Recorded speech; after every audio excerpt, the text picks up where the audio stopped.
Rabbi श्रह ली सदरी वयस्सिर ली अमरी वहलुल उक़दतम मिन लिसानी यफ़क़हू क़ौली। हम सब जानते हैं कि रमजान का महीना शुरू हो गया है। बहुत फजीलत वाला ये महीना है और लोग इस महीने के बारे में बहुत ज्यादा सवाल पूछते हैं, क्योंकि हम जानते हैं कि रमजान के महीने में हमें रोजे रखने का हुक्म है। तो आज हम बात करेंगे कि किन लोगों को अल्लाह ताला ने रोजे छोड़ने का हुक्म दिया।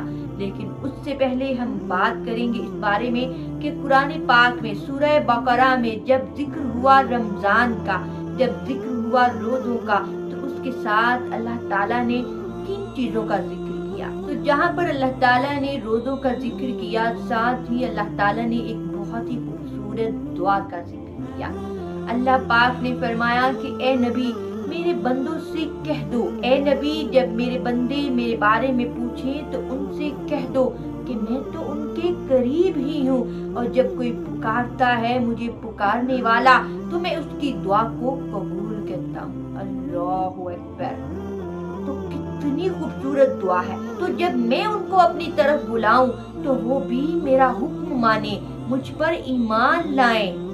अल्लाहु अकबर। हमें खुद पर गौर करना चाहिए कि क्या ईमान के साथ साथ हम अल्लाह का हुक्म मान रहे हैं। अल्लाह का हुक्म क्या है, हमें किस तरह जिंदगी गुजारनी है।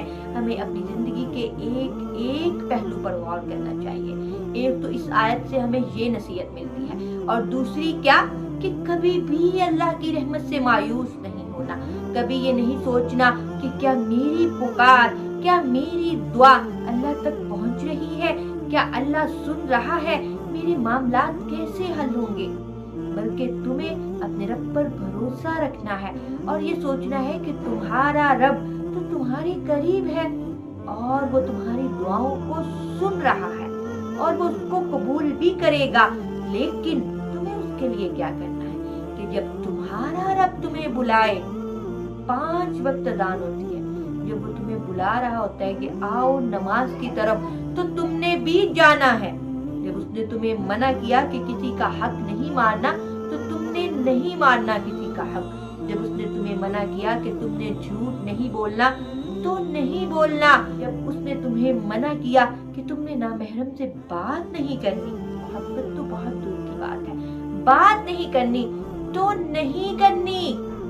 जब अल्लाह ने तुम्हें मना कर दिया कि शैतानी कामों से तुमने दूर रहना है, तो नहीं करने ये काम।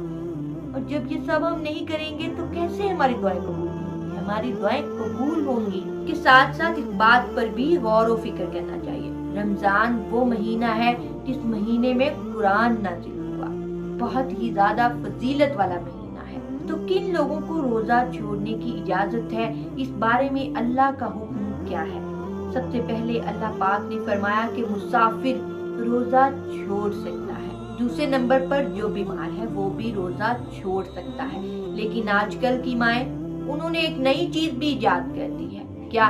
बच्चों के पेपर हैं तो वो रोजा नहीं रखेंगे। उन्होंने पेपर्स की तैयारी करनी है, पेपर बहुत टफ है, जबकि इसकी शरीयत में कोई इजाजत नहीं। अल्लाह का हुक्म है तो रोजा रखना है। हमारी औलाद तो हमारे लिए आजमाइश है।